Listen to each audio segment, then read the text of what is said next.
Okay, Jura is the place you actually really have to want to get to.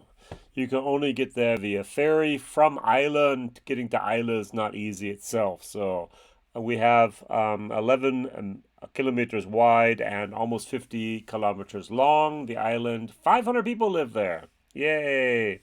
So this is our ferry that we took over there. All right, so we went over to Jura, and the very first thing that really surprised me is the island has one road. This is it. It's a single lane road. I could barely wrap my hand around that. So we finally made it to the Jura Distillery. So established 1810, and we originally had a tasting booked. It was canceled because of COVID, so we still went anyways. And I must admit that this was something we spontaneously decided to do as a group. So it wasn't absolutely the best thing. In the morning, we had planned to do a dawn boat tour that was canceled, and so we needed something to do in that day. So we went over there. We had the ferry. We had a big van with us, so we paid almost £50 to get over there. Jura has a shop, it has a bar, and has a road, and has a distillery. That's it. All right, so in the gift shop, it's not the biggest room at all. You have a little bit of merch there. You see the jackets and the vests. You always have those jerseys here for the cyclists. I don't understand that. A little bit of cappies going on there. You have the 7 bottles that the lady behind the counter could pour, all just standard range products. So we have over here some of the more interesting products. We did have some hand fills. Those orange waxed bottles down on the bottom left hand side. That is the map of Jura. They were cast strength on the right hand side. These were heavily peated, which was very interesting. So, but we couldn't try before you bought it, and that was a little bit of a problem for many of us. Do I really want to spend the money for those bottling? So, that was it. That was the entire shop tour. Those 7 are the ones the lady in the gift shop could pour. So, I walked out and was like, okay, if this is all we're going to see today, it really wasn't worth it. A couple people had warned us, if you're going to do the tour, go for it. If not, don't.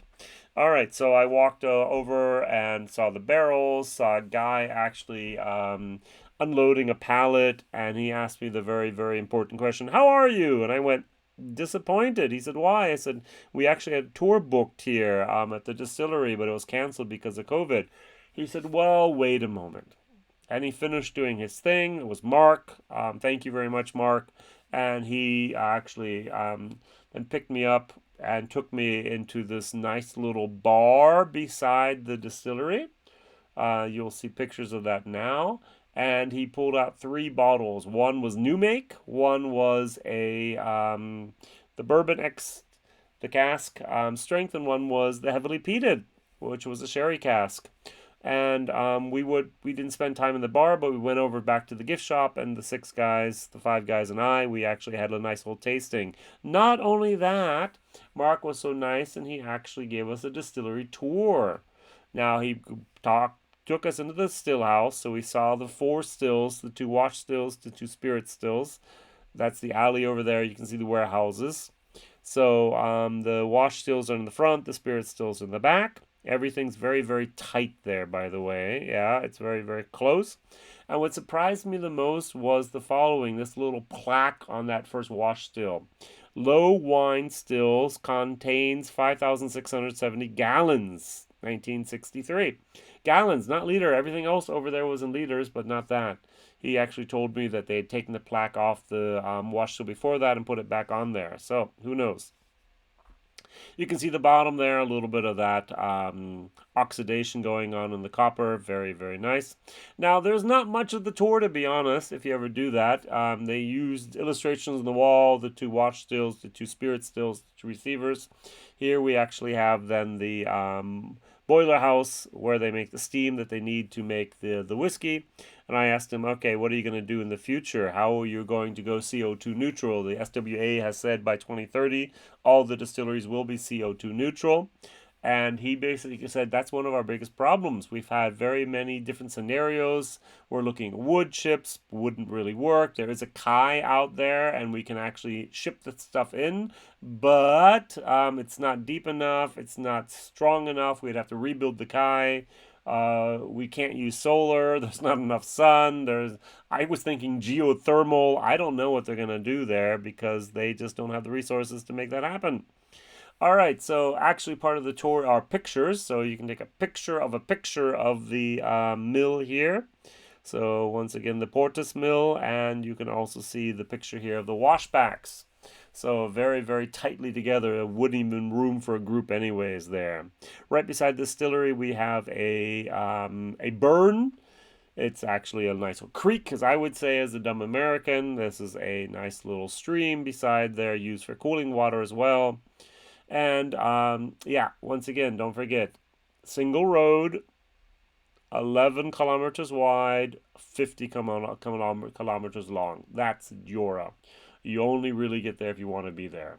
All right, there were there were some cyclists and some cars, but this was one of the busiest spots on the whole island. So who knows? All right, it was worth it. Luckily, just because I met Mark and he made it possible to make it a special day for us. All right, so this is actually before we went over to Jura. This is Port Askek. Just doing a roundabout, just looking out all the things down there. You drive down the hill, serpentine twice, and you land down in the harbor. And on the left-hand side, you actually have the ferry that goes over to Jura, and on the right-hand side, then you have the ferry that goes back to the mainland. We came actually on that ferry. So this is a little video about the ferry going over to the island.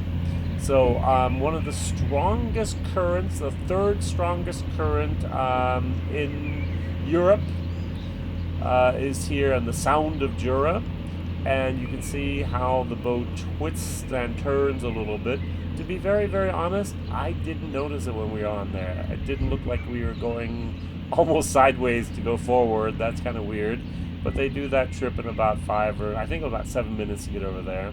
So you see the paps in the background, and I'm just going to leave you with this nice little video. You can watch the rest of it. And my question of the day is, what is your favorite Jura whiskey? My favorite Jura whiskey is the cask strength bourbon barrel that we had the opportunity to try there. All the best. Whiskey Jason. Bye-bye.